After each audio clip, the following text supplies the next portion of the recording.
If you would, turn your hymn books to number 97. We're going to sing, please stand. We're going to sing I Love to Tell the Story.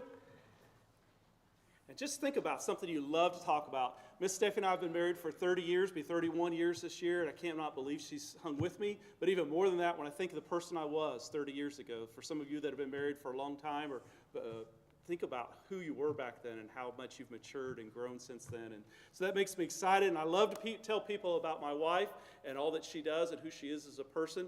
But even more, I love to tell people about the Lord and who He is. He has never matured because He's God. He's perfect. He doesn't need to mature. And so let's just think about that as we sing number 97. I love to tell the story.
the second. I love to tell the story, more wonderful it seems than all the olden fancies of our golden dreams. I love to tell the story. It did so much for me, and that is just the reason I tell it now to thee. I love to tell the story. 'Twill be my theme and glory to tell the old story of Jesus and his love. On the fourth is the last. I love to tell the story for those who know it best. Seem hungering and thirsting to hear it like the rest. And when in scenes of glory I sing the new song, 'twill be the old story that I have loved so long. I love to tell the story. 'Twill be my theme and glory to tell the old story of Jesus and his love. Excellent singing. You may be seated. Well, just want to say something I forgot to mention earlier. I want to thank all those that were there for Brother Crumb's funeral. We were able to present the gospel, and we had one guy raise his hand for salvation. He did not want to get saved. I talked to him afterwards, but I was able to give him some information to call me. And please be praying. His name is Mike, and I'm burdened for him now. It was just the plan of salvation, I think, went out 4 times in the funeral. And it was just constantly repeated over and over again, but that's exactly what Brother Joe Crumb did. And it was a little small church, and it was completely packed. People standing out the back, storm going on outside, and God was glorified. And so I'm going to miss him. He's a dear man. And it was amazing. We got to hand a tract out to every single person at the funeral. That was one of the requests of the family, so we took tracts. And every single person that came in, they got a tract. And that's what he would have wanted, because all he ever did was ask for tracts when you'd come to see him at the hospital. So, what a life. And so I appreciate all those that helped, sent letters, sent meals, things like that. We will be doing some meals this coming week because they've had a lot of family and stuff. But I forgot to mention that earlier. I want to thank you so much for being a blessing to that family, and let us be a blessing to them in days to come. Miss Mary Crum has faced, I couldn't tell you what she's been through. She's lost a lot of family in the last couple of months, the last year, and so please be praying for her in continuance. All right. Well, Brother Nathan's going to come, and I've asked him to share his testimony. I've never heard his full-length testimony. I do know a little bit about it. I'm excited about tonight, and I've grown to love this man so. I love him dearly, and he cuts up with me all the time. And I did find out that he does drive worse than Ackham. But anyways, I thought Ackham was bad. But anyways, my prayer life's doing really good today. So we didn't die. But it was close. I could see the glimpses. Yeah, but anyways. But please, do me a favor. Pay attention tonight. Open your heart. Let God speak to you. And it's just amazing to see what God does in someone's life. And he cares about all of us, doesn't matter where we're from. So I'm going to pray, and then Brother Nathan's going to come and preach. Father, thank you again for the wonderful day you've given us. Lord, thank you for Brother Ackham being able to preach and have liberty to preach this morning, and Brother Nathan as he was able to share during Sunday school just some of the things that were going on in the ministry. And I pray that you be with him tonight. I pray that you take away any nervousness, and Father, I pray that you would empty him of himself and fill him with your spirit. He was your chosen man tonight, and so Lord, I pray that you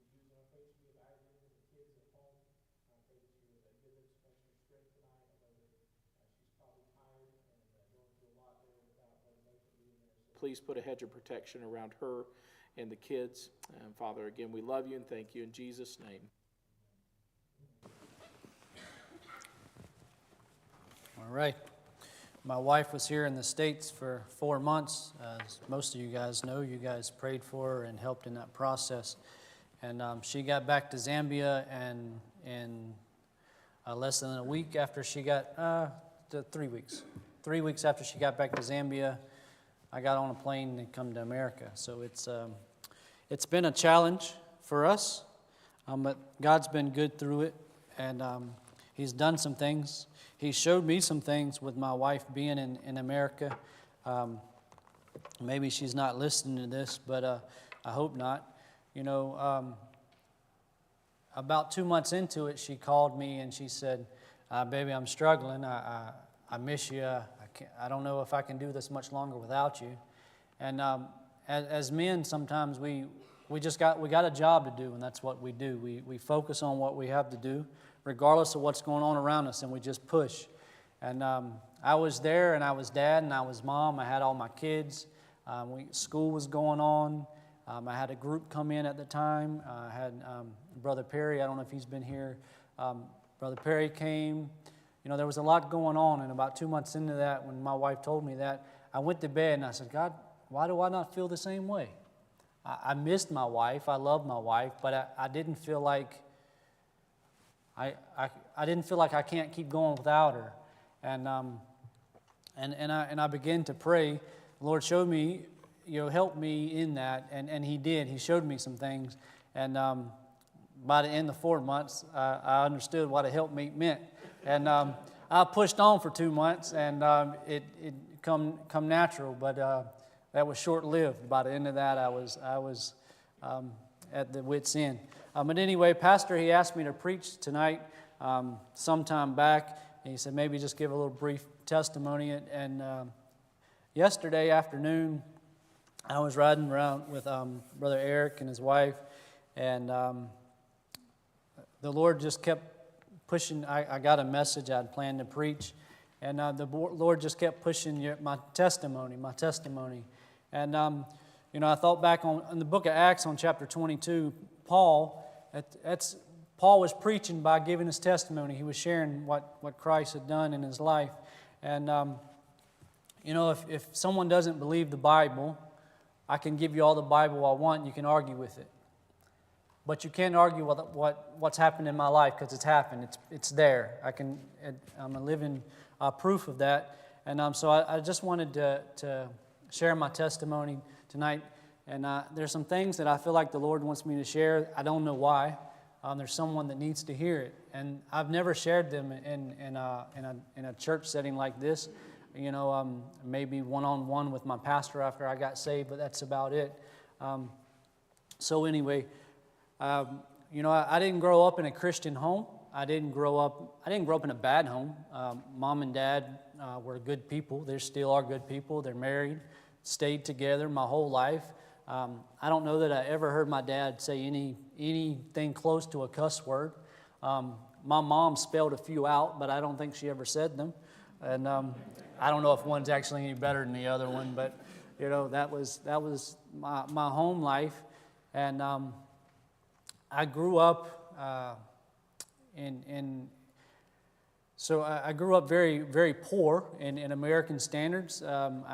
Compared to Africa, I was rich, but and I didn't have much. My mom and dad, they struggled to have the things that we needed. My dad worked 4 jobs pretty much my whole life growing up. I didn't see much of my dad. I saw my dad on jobs. He would take me to side hustles and little work, and that's the time I spent with my dad. But through that, the reason I can do what I do now on the mission field. There's not much I can't fix when it comes to mechanical things.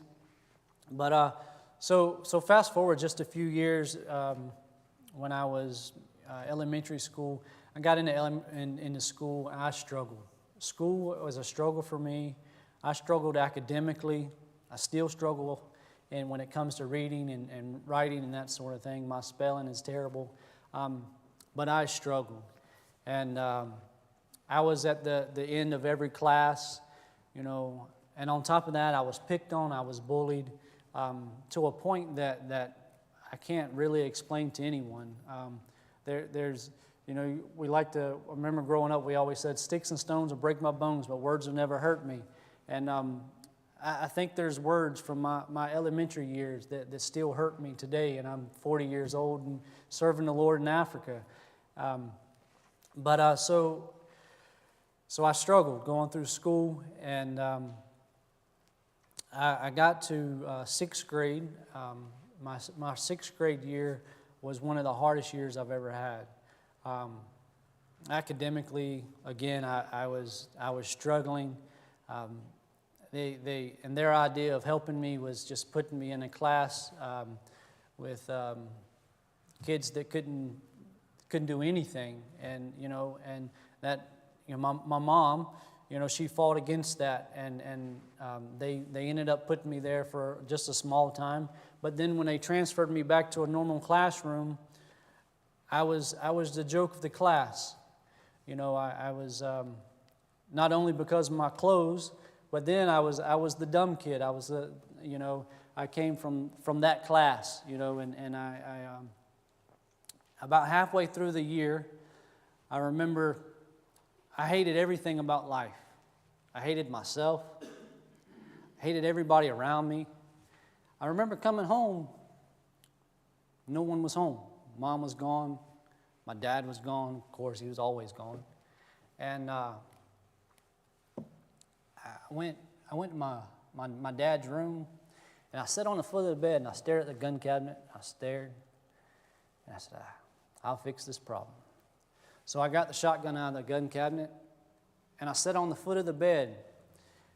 Single shot, 410 shotgun, the most reliable gun they make. I sat on the foot of the bed. I sit here, snot rolling, tears rolling, put a bullet in the gun, stuck my toe in the trigger. And I sat with it here. I bet I sat there for an hour, and I sat there. And over, I thought about all the things I hated about myself. And I said, okay. And I pushed my foot down, click. The gun misfired. I'm a hunter. I've hunted my whole life. Since that day, I've never seen a single shotgun misfire. But it misfired.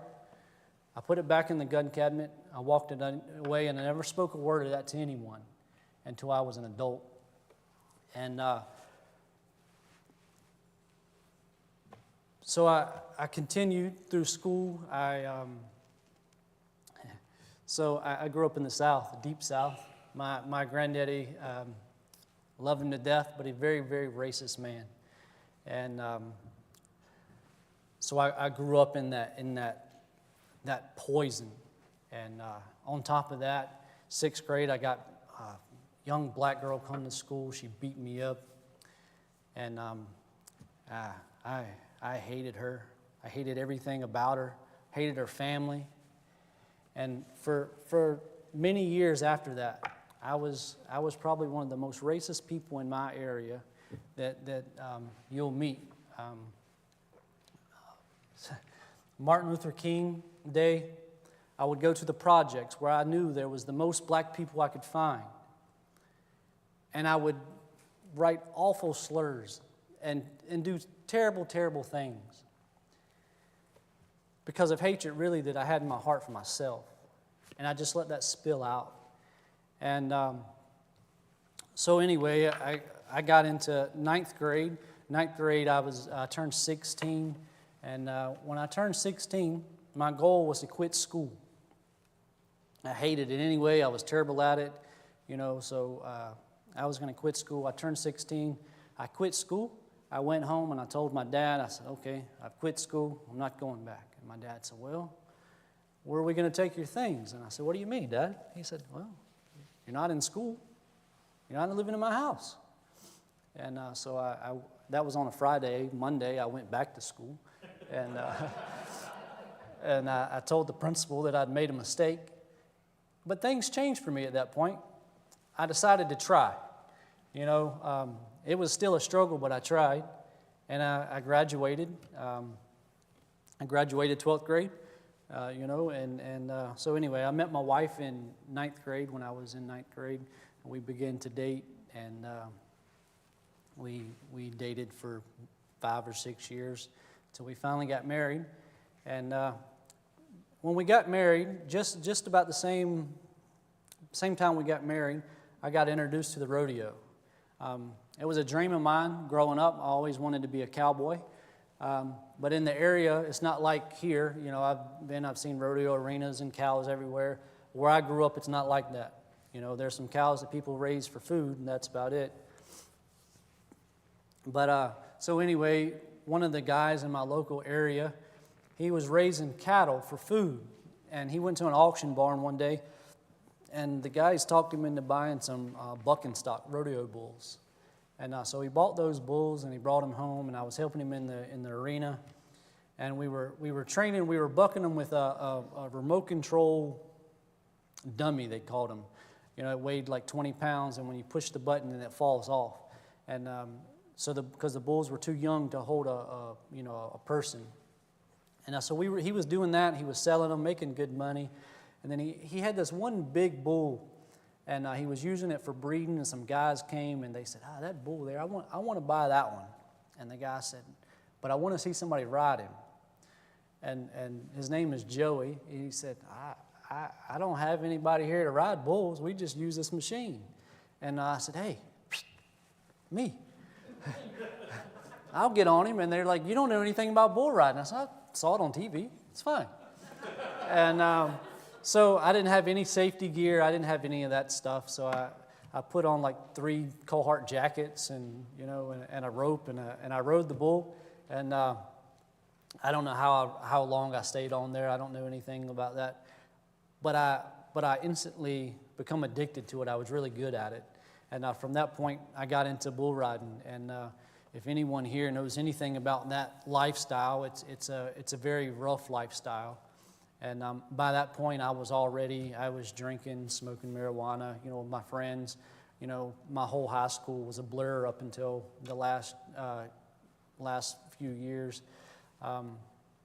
So I began to travel down that road. My wife and I, we got married. We were married for a year. So for that year, I was riding bulls, and our relationship was terrible. It was garbage. I was a very bitter person. My temper was about this big, and I said a lot of ugly things. And that I don't think there was a day that went by that we didn't go to bed hating each other. And so as I was riding, I was rodeoing, and one Sunday, Joey, he came to the practice pen, and he said, hey, we're going to do things a little different. We were cussing and acting a fool, and he said, we're not going to talk that way here anymore. And I said, what do you mean? We got all religious on us, and he was like, hey, I've given my life to the Lord. He said, I was saved when I was a teenager and whatever. And I said, okay, that sounds great. If it works for you, it's good, but it doesn't work for me. So then at the end, we went to get the coolers out so we could sit around and drink some beer and have a good time. And he said, hey, we're not doing that either. And so that kind of ruffled our feathers. We didn't like that a whole lot, but we liked bull riding, and that was the only place to do it. And so as time went on, he said, hey, from now on, if you guys want to ride at my place, you have to show up early, and we're gonna sit over there in the front, and we're gonna have a devotion time.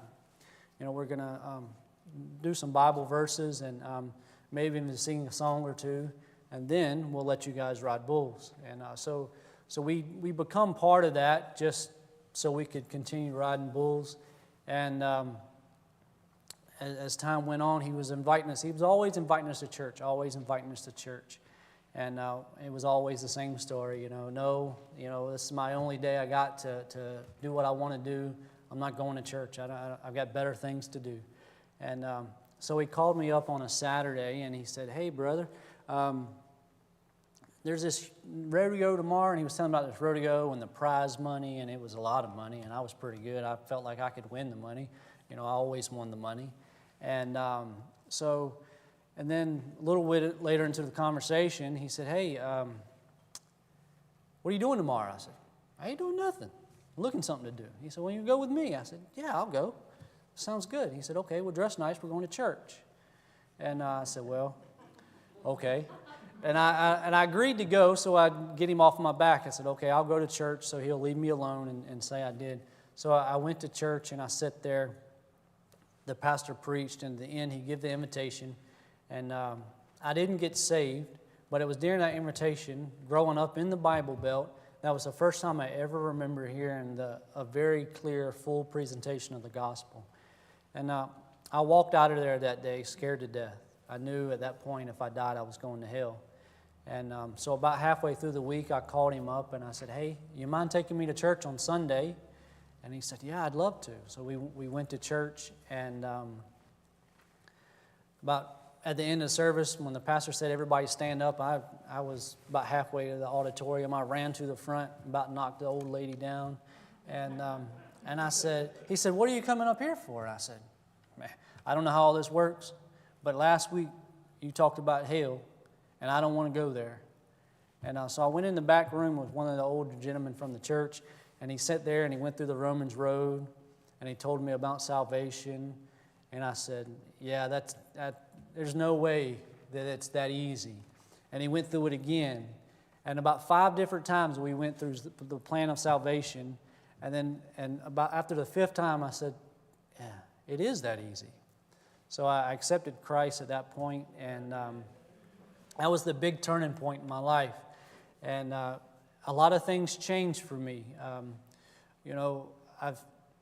You hear stories about people getting saved and they quit doing this and they quit doing that, and it's like, yeah, you're just making that up.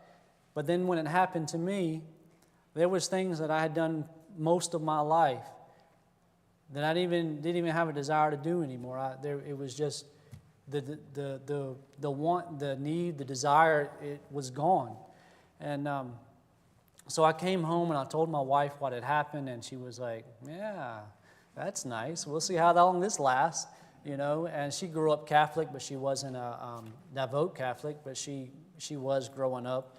So she knew about church. She'd been, to church her whole life. And so about 6 months into that, she said, I don't know what happened to you, but I want it to happen to me. And so she started coming to church, and the Lord saved her. After just a few visits, and then my mom and dad started coming to church. My mom said, if the Lord can change my boy, He can change anybody. Because there's nobody in my community that would have said at that point that I would still be alive. Everybody would have put money on me either being in a graveyard or prison, one of the two. And that's the road I was going down, and I was going down it fast. And then my mom's mom and dad, they come and they dedicated their life to the Lord. And just it seems like a few months, we ended up with 2 pews full of people, all because one guy cared enough about my soul to continue to burden me, just bother me with the gospel. And so in that time, just shortly after that, my wife and I decided we were going to try to grow a family, and we started trying to have kids on our own, and we were not able to have biological kids, and I had got hurt bull riding some years back, and he took care of that, and so my wife and I, we decided, well, we'll just, we saw these adoption agencies, and I said, well, we'll just adopt one of those kids. And so we started looking into it, and for one, it was expensive, and for two, we just didn't feel like it was a biblical program. We didn't feel like it was the right thing to do for us, and so we had been introduced to foster care, and but on foster care, you see the news, you hear all the bad stories, you don't hear the good things. Foster care is terrible. And so we didn't want anything to do with that. And so finally, one of the social workers, she talked us into it, and we decided, well, we'll take the classes, get our license, and we'll just wait for the phone call for the first baby girl that comes through, the first newborn. We'll adopt her, and then, we'll have a baby girl, and we'll just, we'll be happy with that. About 2 weeks into that class, the Lord pricked our hearts for the older kids in the foster system. I saw a lot of myself in those young people, and a lot of the struggles I saw them dealing with. I could relate. I had been through that. I was, a product of those struggles, and so our first placement was an 8-year-old, and we were told all kinds of bad things about him, and him and I have become best friends very, very quickly, and we adopted him when he was 9. He's 23 now in the military, and saved. His walk with the Lord's not what me as a father would like it to be, but he's saved, and he's working on it. And so we grew our family that way. We adopted 5 kids here in the States through the foster system, and many other kids, we were part of their life. And one of the most rewarding things, there's a lot of hardship there. If there's anyone here that's ever been a part of the foster program, no matter what side of the fence you've been on, there's a lot of hard things, but something that the Lord allowed us to do, we give those young people something that can never be taken away. We were able to see almost all but 1 or 2 of the young people that stayed in our home, we were able to see them accept Christ as their Savior. And so no matter what situation they went back into, and no matter where they found themselves in life, no one could ever take that away from them. And so in 2015, I met Brother Barnhouse. He come to our church in a mission conference. I hadn't been saved very long, pretty rough around the edges, probably still am. And it makes me good in Africa.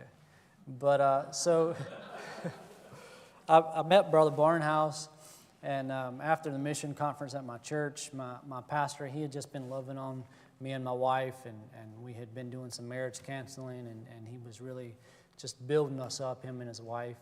And we sat down with Brother Barnhouse. We were drinking coffee, and he said, Brother Riddick, I'm going to get you to Africa. And I said, you're an idiot. I ain't going to Africa. And so that's where Africa started.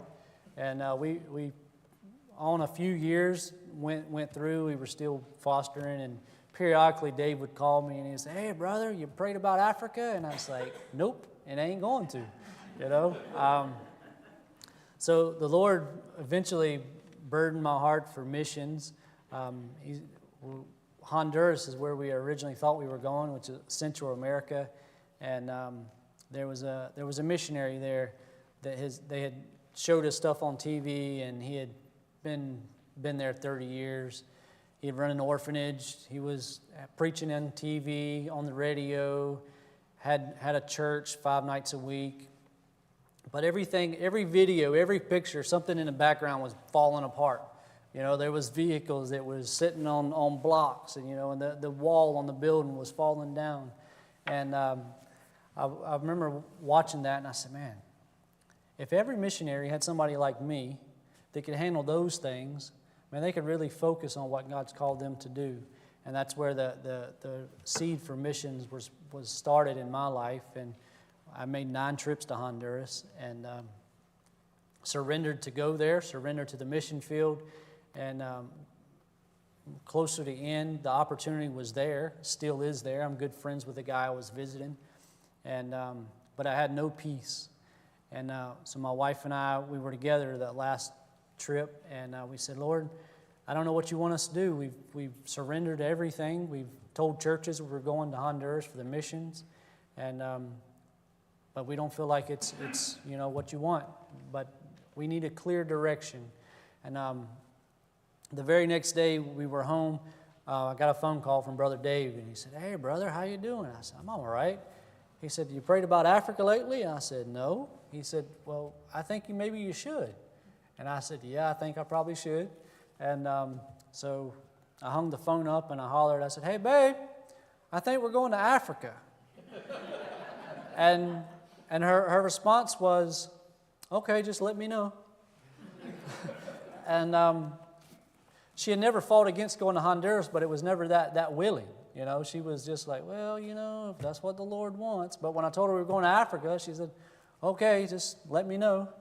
And so that's how we ended up in Zambia. And here we are 4 years later, still in Zambia. So I'm sure there's a lot I skipped out on because I don't know why, but I'm nervous tonight. But that's my story. That's kind of where I come from. And that's...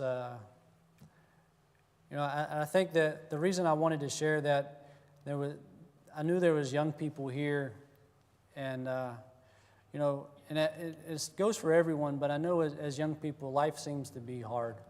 You know, it seems like nobody understands. You know, nobody's been through what I've been through, and I'm sure there are some things, but I've been through some things, and I've struggled with some things. You know, something that I've never, you know, shared in a public setting.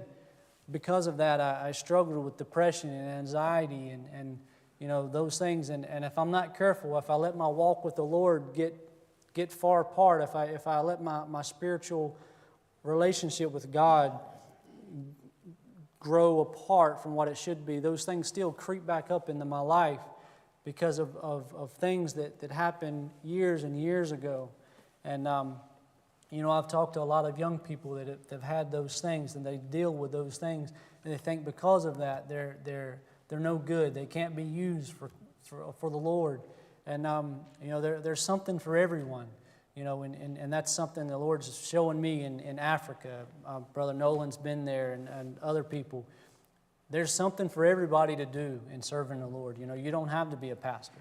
You don't have to be a well-spoken college professor to share the gospel with people. You just got to love people and love the Lord. And so I think that was just my main point for wanting to share that. And I'm just going to give a brief overview of the message that I was working on to preach tonight. I was gonna go over to we're gonna start there in James, and we'll see there in the book of James. You know, the book of James, it starts out and it's talking about sin, and it's talking about it's talking about where sin came from, where sin comes from. You know, how it happens in our life. You know, it starts, you know, as one thing, and then it just grows, and then as it manifests itself, and then it becomes sin. And any of us that's been in church for any amount of time, we understand that. We know sin, and but we also know that the sin doesn't come from God. God doesn't orchestrate sin. He doesn't, you know, make people sin. He doesn't tempt people to sin. But that's just an effect of the devil and the fallen world we live in. But then I thought about verse 16 where it says, verse number 16, it says, "Do not err, my beloved brethren." You know, what verse 16 is saying is, hey, don't get it confused. Don't get the good and the bad mixed up. Don't get it confused. And then he goes into Numbers verse 17. It says, "Every good gift and every perfect gift is from above, and cometh down from the Father of lights, with whom is nor..." Okay. "Verblance, neither shadow of turning."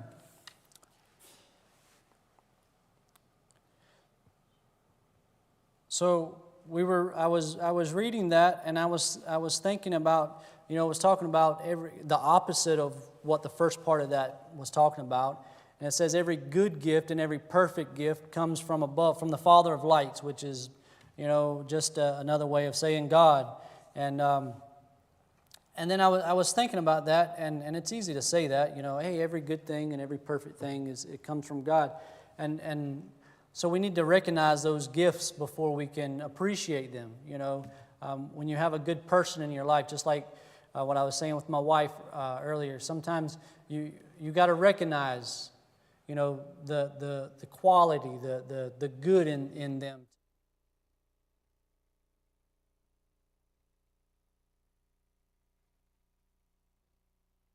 we don't. There's many gifts just here as Americans that we have that other people in other parts of the world don't have.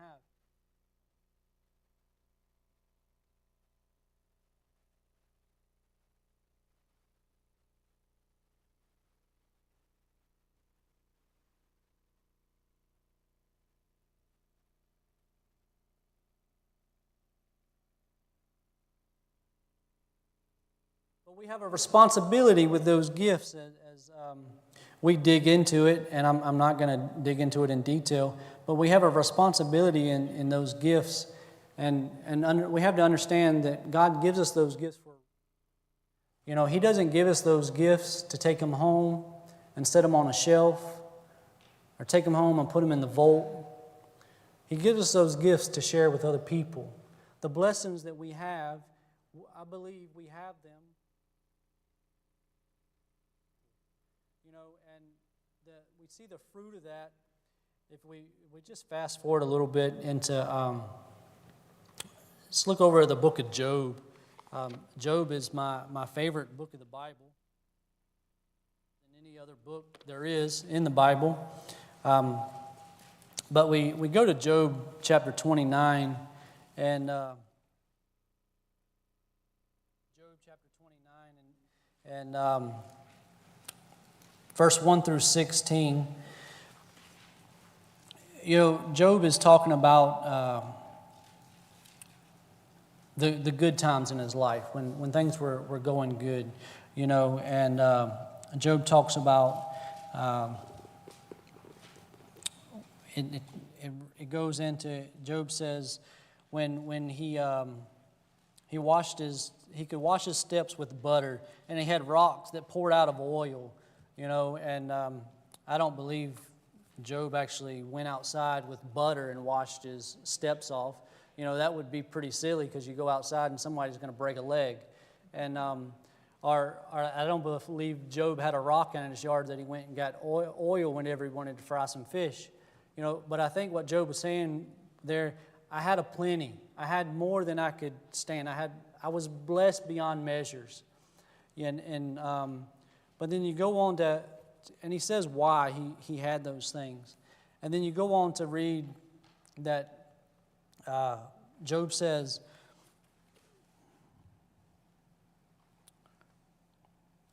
Job goes on to say he was the eyes for the blind, and he was the legs for the lame. And he goes on to say all those things that he'd done, and he was saying that that's why God was blessing him. That's why God was giving him those things. And it's not to say works, God gives us things because we're doing works, but God gave him the ability to fix a problem. So then he saw a problem, and he stepped in with the blessing that he had, the gift that he had, and was able to use that to fix a problem somebody else has. And I think that's important for us to realize in our own lives is we all have something that somebody else don't have. And that's something that we can use to bless other people. I try to teach that in Africa all the time, because those people, a lot of times they think, oh, well, you Americans, you're the only ones that have anything that you can help anybody with. But if they're standing here talking to me with clothes on, they have more than somebody else down the road. So just share what you have with somebody less fortunate. We've all been through situations in life, hard times. But we look at them as a blessing, because now we can take that and we can reach somebody else that's struggling in the same area, where if we hadn't never had that, we wouldn't be able to reach those people, because we wouldn't be able to relate. We wouldn't have anything in common. We wouldn't have any common ground. And so that's just all I wanted to talk about tonight. And again, I appreciate you guys allowing us to be here in your church today.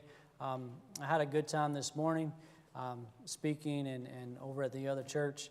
And I enjoyed being here tonight, although I have been very nervous, and I don't know why. It's not the first time I've spoke. It's not the first time I've shared my testimony.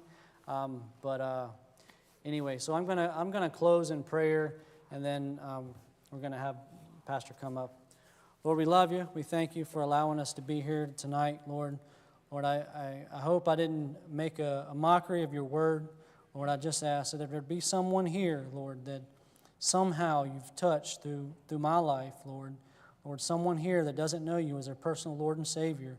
Lord, I just ask that you would speak to them, that they'd get that squared away in their life, Lord. I think about those, I think about myself from time to time. I'm saved. That can never be taken away. But many times I let my relationship with you venture away, and I quit doing the things that you've called me to do, and I quit being fruitful in what you've asked me to do. Lord, I just ask if there's those among us tonight that is in that category, that they would come back to you and get their life back where it needs to be, that they can serve you and be fruitful and grow the kingdom. Lord, we just ask this in your name. Amen. Would you stand with your heads bowed and eyes closed, please? May the Lord has spoken to your heart tonight. I know this is sharing a time of testimony, but at the same time, you have something that God has given you